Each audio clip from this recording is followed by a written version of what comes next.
Hi guys and welcome to Shebesh Speaks, another episode of speaking about mental health and awareness. And again, thank you for the Lofts at Wood Avenue.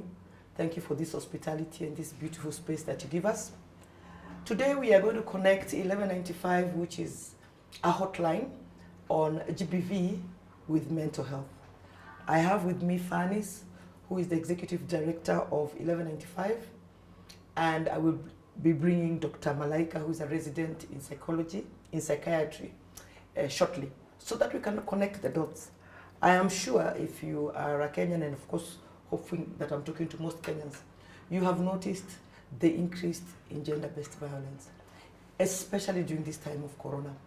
It would be not right for us to continue talking about mental health if we are not connecting GBV to that very aspect. Many people are giving this reason as, oh, Corona has forced people to live together, people are not used to each other, therefore. It's not as simple as that. Many of those incidences where GBV is happening are related to mental health. And Fanis will be helping us connect those dots, as well as Dr. Malaika when she comes on a bit later. So before we go into that discussion, I thought, let me talk to you, survivors like myself, and those who are in the family support system and community, about something that I keep talking about, the support system. The support system. I want you not to just listen to me today. I want you to think through what I am saying. Do you have a support system? Are you struggling with your issues around mental health? Probably aware, probably even going for, you have gone and seen a psychiatrist, probably taking medication.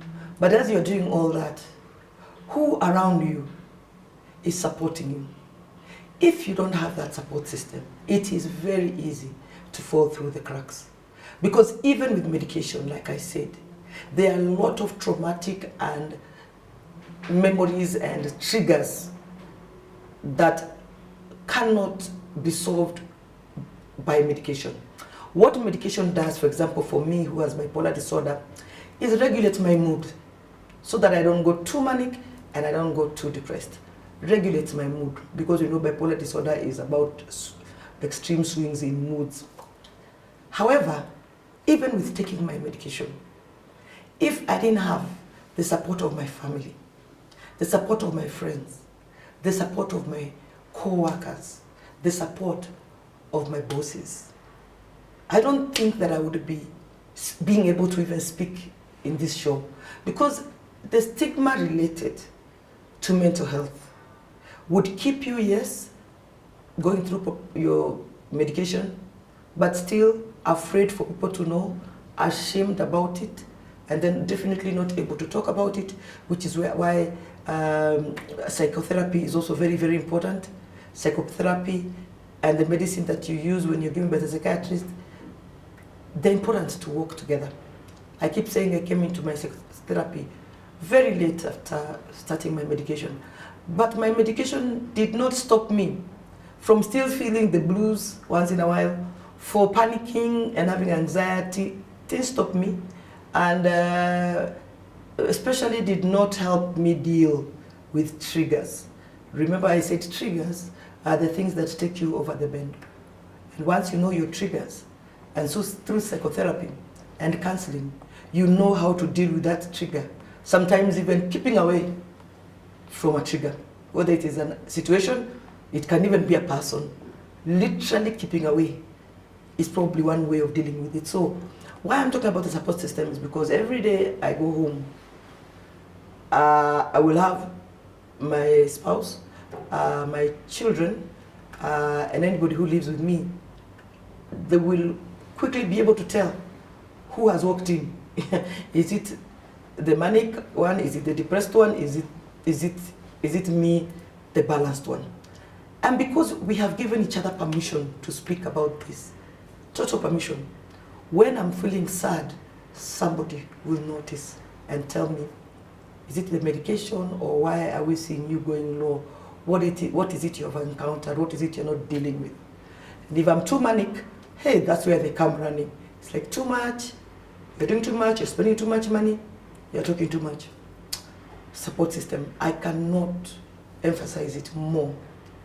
And if you go further where your friends are and your community are, even your workplace, you will find that that system is just as important as getting treatment. So that's what I wanted to say before I bring in Fannis. Karibu Fannis. Asante sana, thank you, Mheshimiwa. Please let us know who is Fannis and how did you come into 1195? Right. Yeah, Fannis works at Healthcare Assistance Kenya. Very committed to the cause to make sure that Kenyans have peace of mind whenever issues pertaining to gender-based violence, especially in homes where domestic violence is quite rampant, at least they have something to fall back to. At Healthcare Assistance Kenya, we have a very good support system. We have telecounselors on call 24 hours. And again, you'll find that people who are calling, they're able to do it for free. Because we have this helpline. Yes, the helpline is, is totally free. So we encourage people to call before they get into this violence issue. You know the reason, I don't want to cut you short, but I want us to flow. The reason I thought it was important for you to come is because even I, as the women rep of Nairobi, and before that a nominated member of parliament, who everybody knows very strong on issues of women and empowerment and issues of GBV, had never heard of 1195. Yes. I heard about 1195 when I joined the ministry. That's right. When we're even speaking about 1195, now that I know about it, I speak about it all the time, wherever we have an opportunity.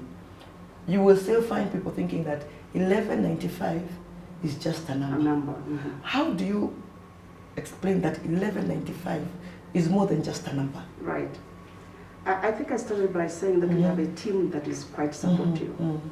1195 is one of the best reporting GBV tool. In our country, people are not used to opening up. Yes. To say exactly what is happening to them. Yes. One is because of the stigma that is associated with it. And so the helpline is an anonymous number. They can call anytime they feel something has happened at home, at the place of work, anywhere, even in public. They can make a free call.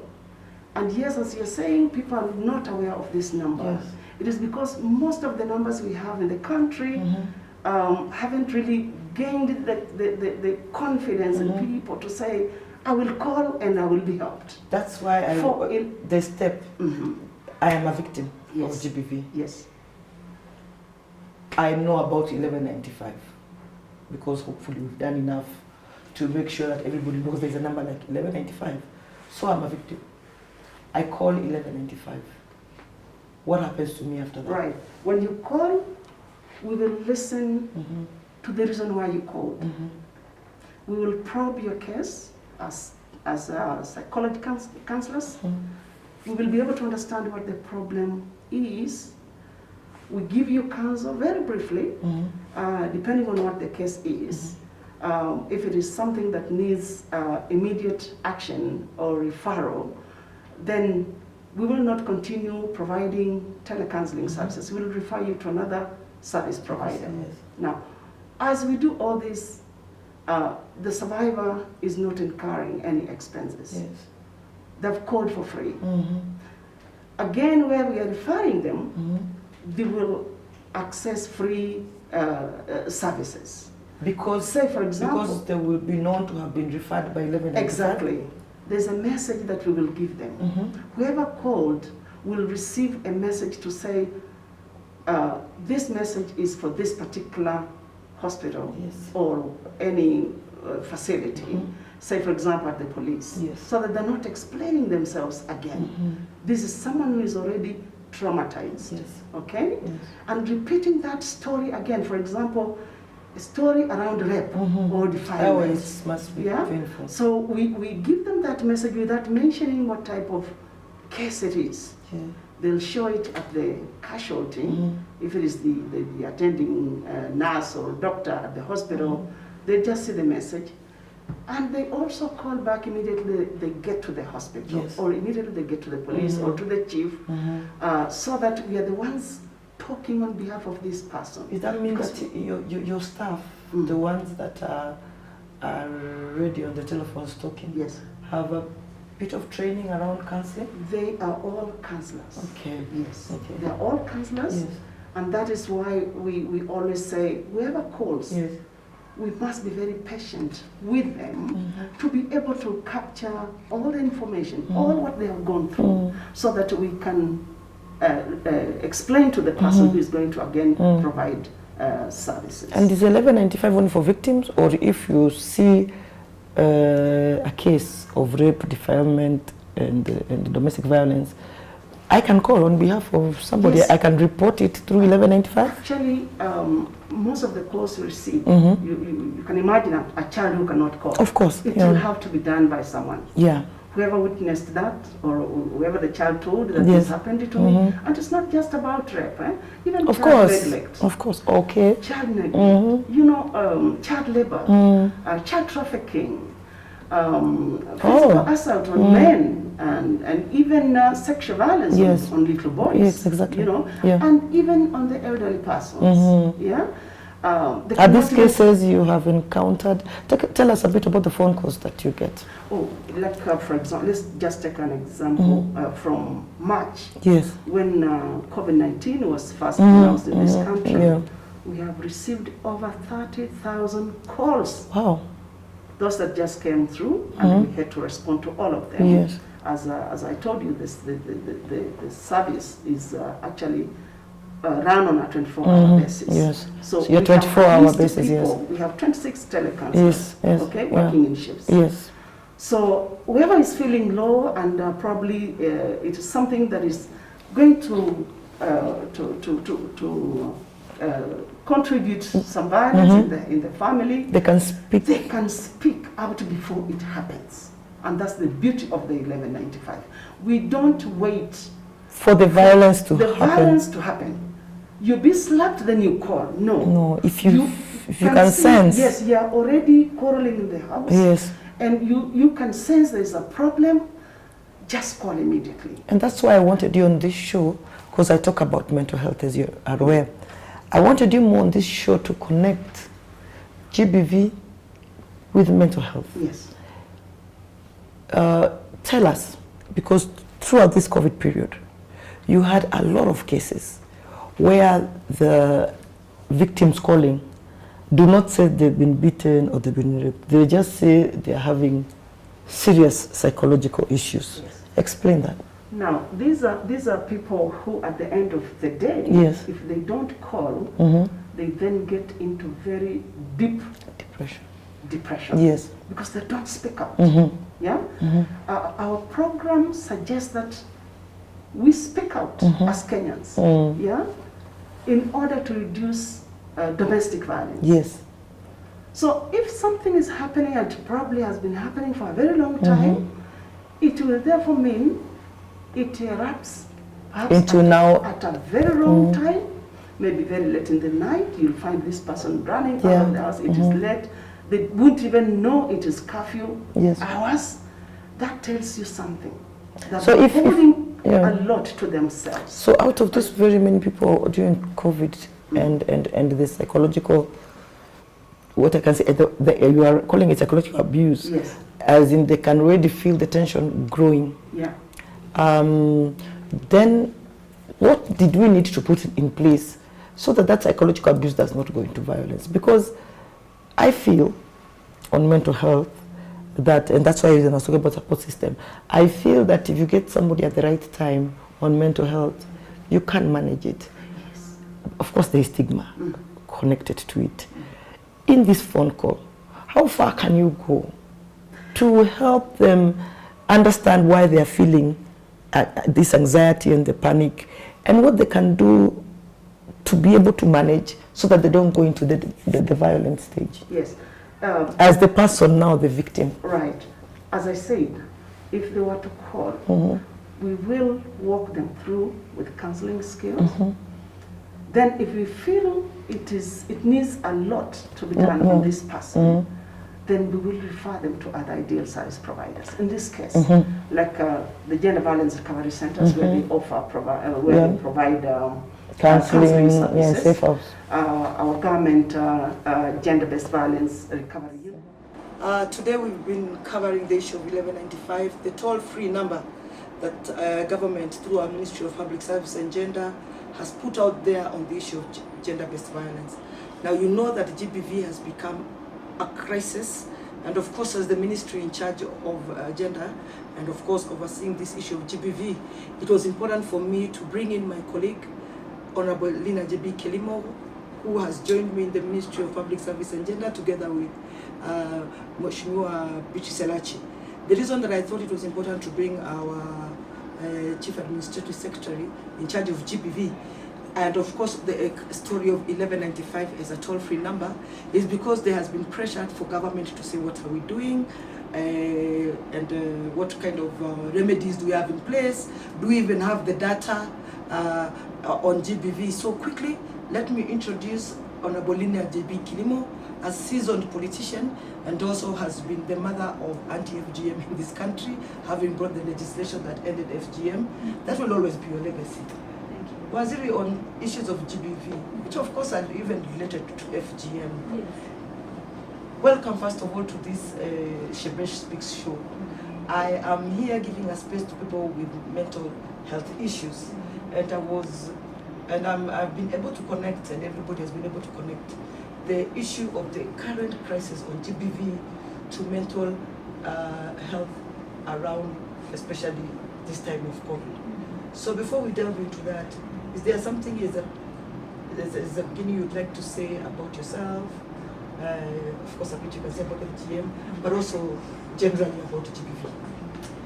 Well, thank you very much, Honorable Shebesh, and thank you for coming up with this idea of you speaking and being open about the challenges that people face.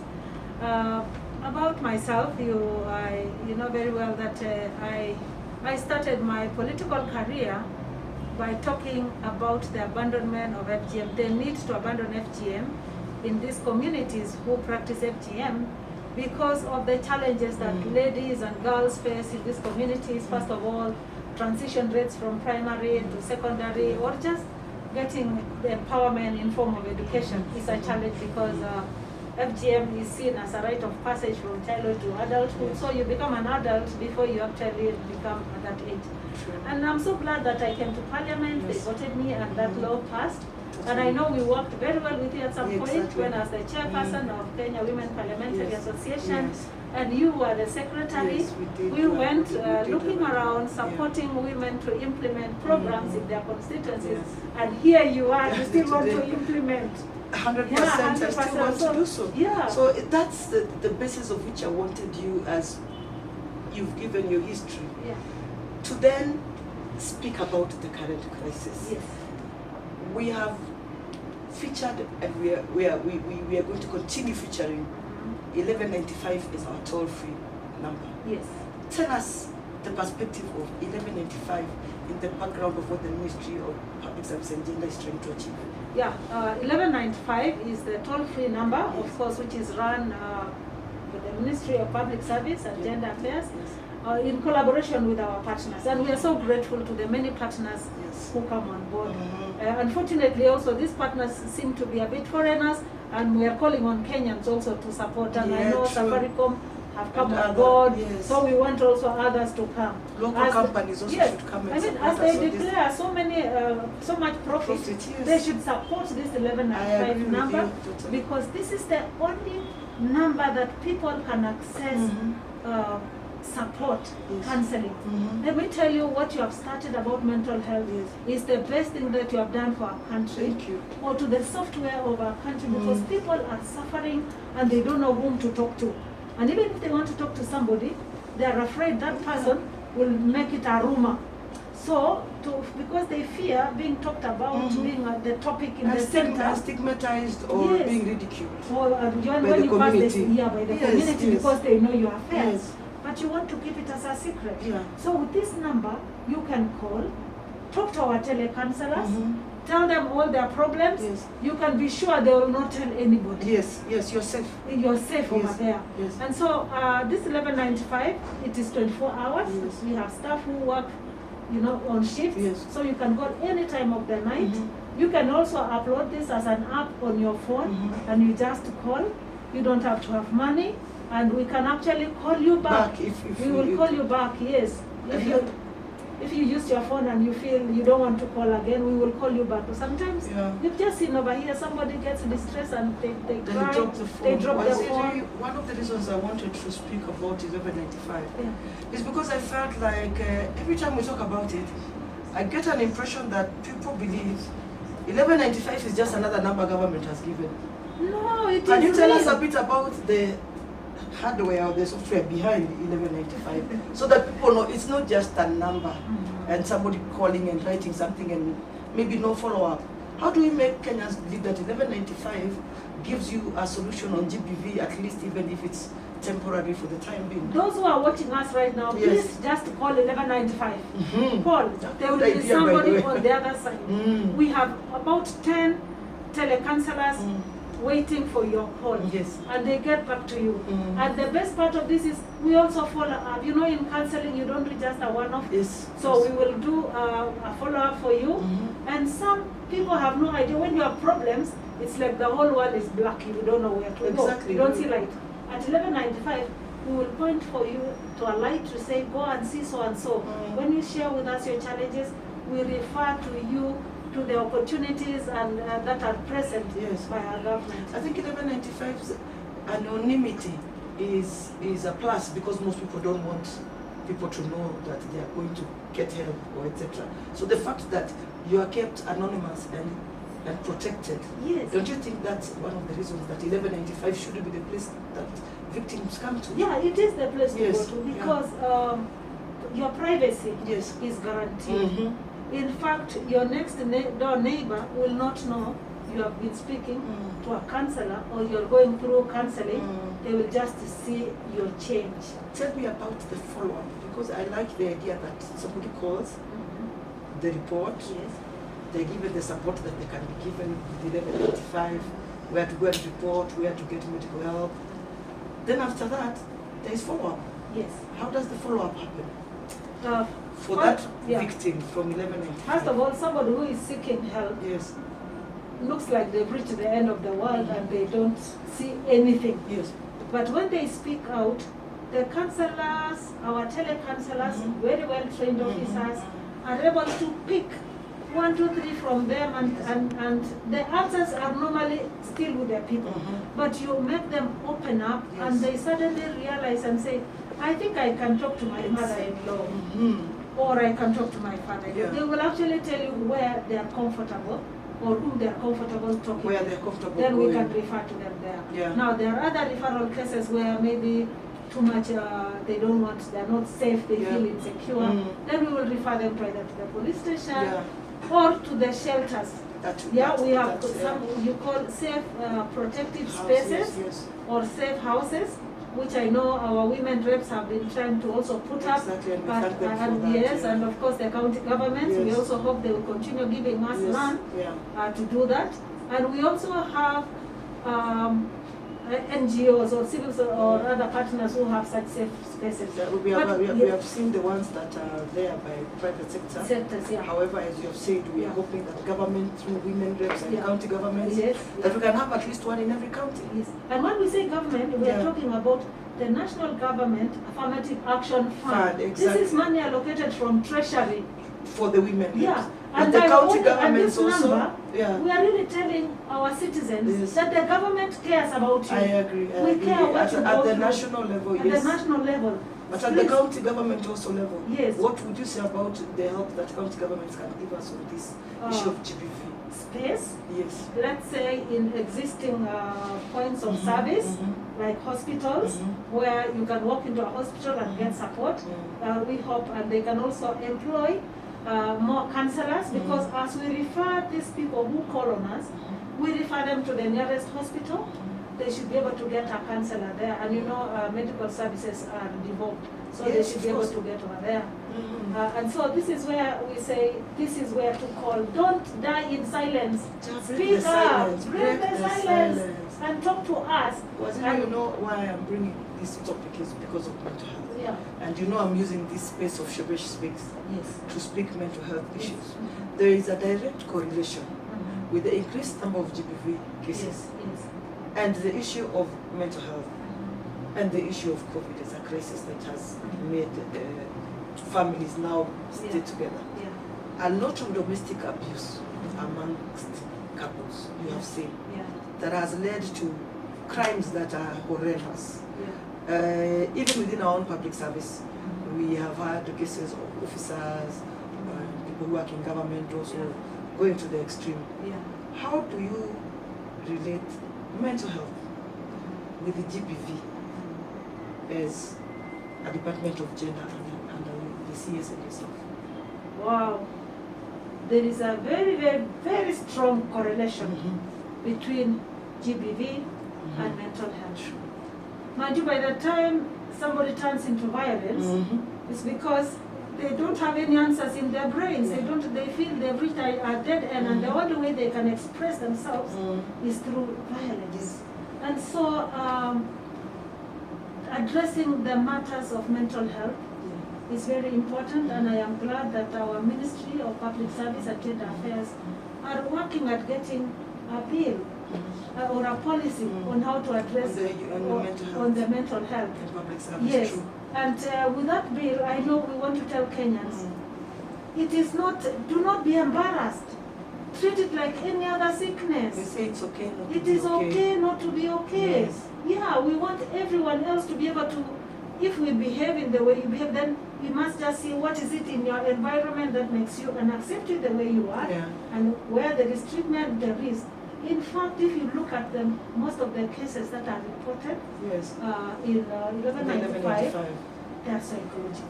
Psychological abuse. Psychological abuse related to how people are not able to manage. There's no instability in their mental status, and if you find if somebody is, for example, they want to kill their partner, they are beating, they are venting an anger. It's because they are not able They are not to able control to that sort of- anger, yes, to sort and out control. that anger. They are not in charge of their mental Mental faculties at that Waziri, particular time. you could not be more right. Yeah, and we Yeah. are also saying counseling is an expensive affair. Yeah. Yes. And so we want to encourage, and that's why we're saying local people also continue to Support us. support this Mm. so that people can access telecounseling, Telecounseling, which yes. is free of charge. Telecounseling is an amazing concept of Yeah. 1195. Yes, Yes. 1195. So Waziri, as we are closing, as I told you, I'm a person who is a survivor, but we say that it is with us for a lifetime, my bipolar disorder. And already bipolar disorder for me on a normal day with treatment, Yeah. which many people also don't have access to, with medication that is also limited, I still struggle Yeah. with keeping myself mentally sound Yes. when there are crises. COVID is a crisis. We cannot run away from the fact that not only has it made people back to stay together, which they were maybe not too used to, but also there is the issue of the economy that has hit families. So there is no food. There is no daily subsistence. For those people who already have mental health issues, and for those who are developing it Yeah. because of COVID, Yes. as a deputy minister in this ministry, as the chief administrative secretary in charge of gender-based violence, having agreed that there's a correlation with Yes. mental health, Yeah. please talk into the camera. Encourage that person, give them hope, and give any concluding remarks that you may have. Thank you so much. As we've said, there's a strong correlation between mental health and the spike or rise in GBV cases. What we're telling Kenyans, our population, is don't keep quiet. Speak. Speak to whoever next to you. And because you want of privacy, for example, this is a toll-free line. please call 1195. And when you speak to somebody about what you're going through, it's like breathing out, and it gives you relief. Call 1195. Breathe in, breathe out, and tell yourself it is well. And the counselor will talk to you. We will refer you to places where you can get support. We will also be able to connect with the leadership of the area where you are. If it's a crisis of food or something, we will be able to connect with you with those people and bring food to you at that particular time. And of course, COVID, you mentioned COVID. Yes. COVID has given us a different scenario on a lopsided kind of GBV where it has affected more women than men. Although even men are affected. We are seeing that men are Yeah, also getting affected. but maybe in our African scenario where we've been saying the men are the They head. keep it. Yeah. They keep it in Yeah. inside. So you will find they keep it, and when they burst out, That's they hit with the next target, Mhm. and that is where we have a lot of intimate partners violence Yes. because of this. But what we are saying, Mr. So and so, please just go out, call 1195 instead of hitting your wife or your child. Defilement cases have also come up, which is also another challenge that is coming. But all this, you can say, for somebody to define a child, you know that mentally they are not even stable. So that's how I can really add that we need to address mental issues in our country. And we also need to find a way of making it cheaper.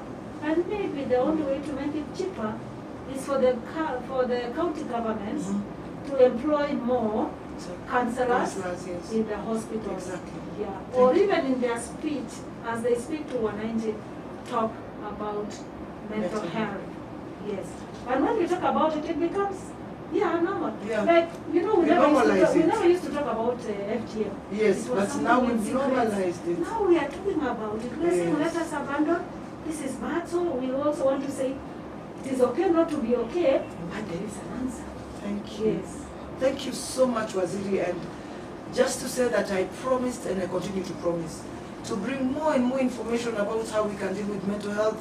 GBV's correlation to our mental health has been expounded very well by my colleague, Chief Administrative Secretary JB Kilimo. I have told you she's our champion. FGM with the legislation should never have happened, and we thank her for that. That will forever be her legacy. But I can also see her leaving a legacy on the end of GBV and finding a total solution to GBV.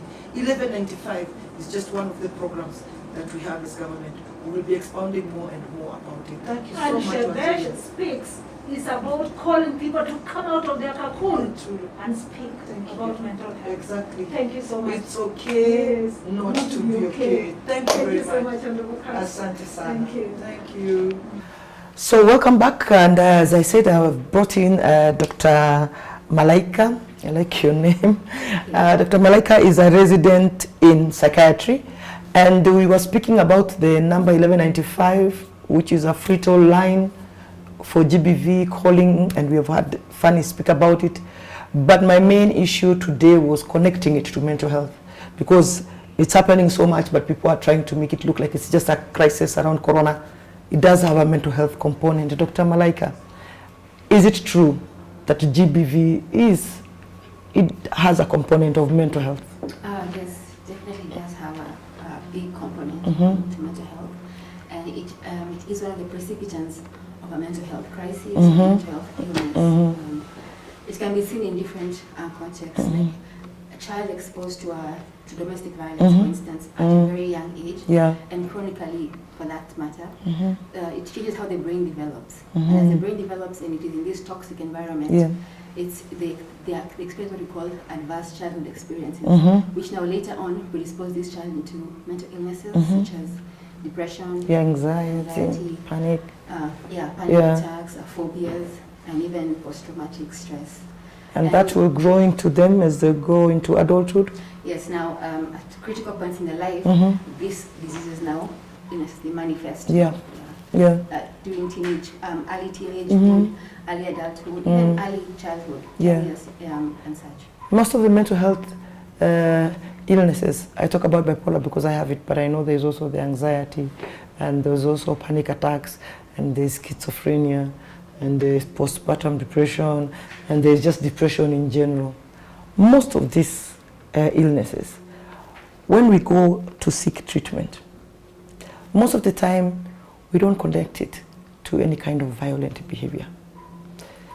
If I am a victim of mental health, like I am a survivor, I call myself a survivor, how do I take care of myself, mental health, and also be alive to the fact that I could go out of control and become violent? Okay. First of all, sorry. If I am taking care of my mental health, I don't think I can go into a violent rage. Mm-hmm. Yes. How do you make us aware that you can't go into a violent rage? Because people who are going through mental health are the ones who most likely will be the abusers, I assume. Yes, Yeah. that's true. So what we do is what we call psychoeducation. Mhm. When somebody has a mental illness, Mhm. we psychoeducate them on the mental illness Mhm. so that they know what it is about, what can trigger it, Mhm. and what can happen when they have an acute episode, for Mhm. instance. Mhm. So, and also what triggers this episode. Mhm. For instance, if you have a mental illness of any form, and then you bring in substances, say you take Oh, of alcohol, course, of you course. take cannabis, Yeah. you take cat, Yeah. Miriam. mogoka, all those type of Mhm. substances, Mhm. they can then trigger an acute episode, Mhm. even though it was a managed or your maintenance phase of your illness. And is there a short-term, what can I say? Can you be affected short-term by a mental health issue because of the current crisis? For example, I'm trying to say COVID has shown us that there's a lot of GBV, Yes.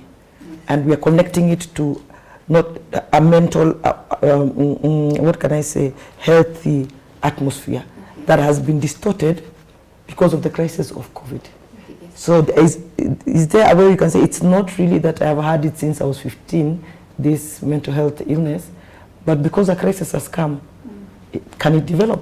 Yes, Mhm. during this COVID-19 period, Mhm. since last year, Mm. there's been a lot of job losses, Mhm. Lockdown, Mm. people have lost their jobs, Mhm. economies, families have gone down, Mhm. so there's so much frustration, Yeah. which can lead to depression, for instance, Mhm. and Mhm. sometimes people cope with depression using substances, Yeah. coping mechanism. Mm. Now, a substance like alcohol, Mhm. when taken too much Mhm. and for a long time, Mhm. can lead you to getting into alcohol addiction or Mhm. cannabis addiction. So you didn't go in it to become Mhm. an addict, Mm. but due to constant use, Mhm. and then given the fact that some of us walk around with genetic predisposition. Of course, of My course. father used to drink alcohol Mhm. too much, Mhm. my aunt, my uncle, so really Mhm. had the genetic loading. Yeah. So now when Yeah. I take the substance, Yeah. for me, I might just take it to cope, but Mhm. since it's already in me, I'm already susceptible to alcohol addiction. Mhm. It ends up being now an illness that now starts during this time, but then follows me even after COVID. Now It can now become a lifelong issue for you. as well as depression as well. Mhm. During this time, lots of job loss and all Yeah. that, so we could end up in a depressive phase. Mhm. But then now, since given there's a history of depression in my family, during this time, Yeah. I get it, and then it ends up being a chronic illness. So you've talked a lot about the substance abuse, and I guess that's also being experienced the most at this time of COVID. Somebody who has lost their job, the way they can do the financial capacity to look after their family, would rather go home drunk. So substance abuse is a big trigger towards GBV. Yes, because when you're intoxicated, Mhm. your judgment is impaired, and how you deal with a situation that could easily be a very minor thing, but you overreact, and overreaction leads to violence, either physical violence, sexual violence, or psychological abuse, which can also be very harmful as well. Let me talk about the youth. I think you've noticed that we have a rise of suicide amongst the young people. Again, during this time of COVID, we have seen suicide as a real crisis. I mean, it's something we can no longer take for granted. Again, with the mental health, of course, contributing to suicide amongst young people. Am I right?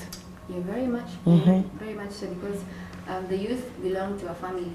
Yeah. This family is not functional, Mhm. and most families right now are going through very hard times. Yeah. So there could be a lot of dysfunction in families. Mhm.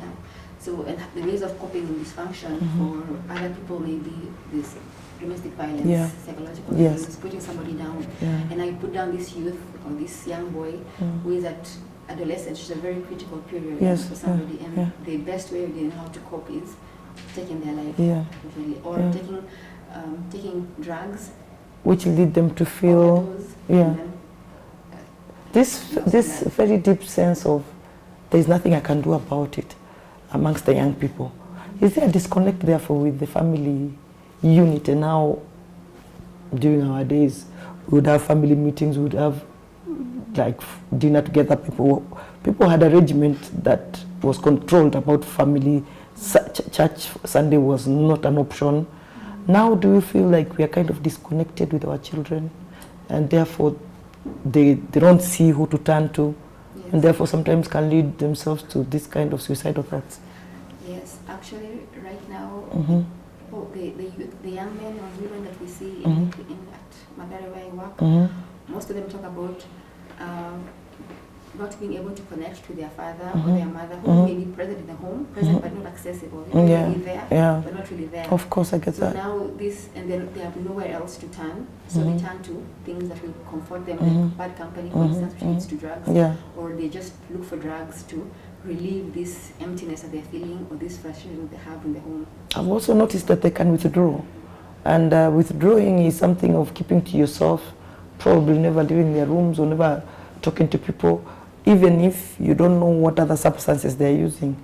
Withdrawal is not, it should be a sign, isn't it, that something is not right? Yes, withdrawal is one of the symptoms that we ask about in various mental illnesses, including depression, including anxiety, social anxiety, they're going to go out to with their peers, psychotic illnesses as well. Some of them present with withdrawal from the people that used to be with family members, activities you used to enjoy doing, so you prefer to keep to yourself, either because you're not comfortable or you believe something about people around me that they're plotting about me, so there's paranoia. So withdrawal really for us is one of the key symptoms in most of our mental illnesses. So Dr. We've connected the violence, GBV, with mental health, isn't it? And you as a practitioner, you say you are currently at Mathare Hospital. I started my intro on the issue of support system. What would you say about those around us who are well, for those of us who are struggling to be well? Okay, those around us should be keen at observing their neighbors, their sisters, and when they notice these subtle changes in personality, may not be a very dramatic change, but just subtle changes such as not talking as much as they used to talk, keeping to themselves, feeling low all the time, or teary or crying, or just talking about things that relate to ending one's life, like giving away property, or just saying that those small sort of things are things that we need to look at and see in our neighbors and in our family members, and try maybe and either probe to get more information from them, or refer them to the nearest facility or any doctor or mental health worker. Thank you, Dr. As we wrap up, let me just re-emphasize to those who have watched this show today, from what we have heard from Dr. and from what we have heard from Fanny's, definitely there is a correlation between GBV and the issue of mental health. But again, the emphasis from Dr. and also from Fanny's is if we could catch it early, we don't have to go into the violence. If people could recognize early that there's something wrong with someone else, but more importantly, with yourself. And again, let me talk to those who are like me, who are survivors. It is your business and probably your biggest win if you can accept to listen to yourself. The best person to see where mental health is taking anybody is the individual. Don't deny when you feel something is wrong. Don't try to talk over it. Don't try to hide it. Don't try to, ignore it or even be embarrassed about it, because it could save you from going and spiraling out of control and harming those who you love. I am quite sure that perpetrators of GBV who definitely have gone through stress and have reached the point where they reached into rage and they hurt those who they loved, I believe that they end up feeling very guilty and probably losing their families for good. Therefore, how do we work backwards? Working backwards means realize whether you are the kind of person who goes into rage very easily. Find out if you're the kind of person who goes into some sadness and sinks into a depression that makes you feel it's no longer worth it. Not anybody from outside can see that more clearly than yourself. So if we want to stop GBV in this country, if we want to assist the victims, if we want the perpetrators to get caught and so that the victims can get justice, please go to our toll-free line 1195. It's not only about reporting, it's also about teletherapy and also about telling you where to go to get the support you need.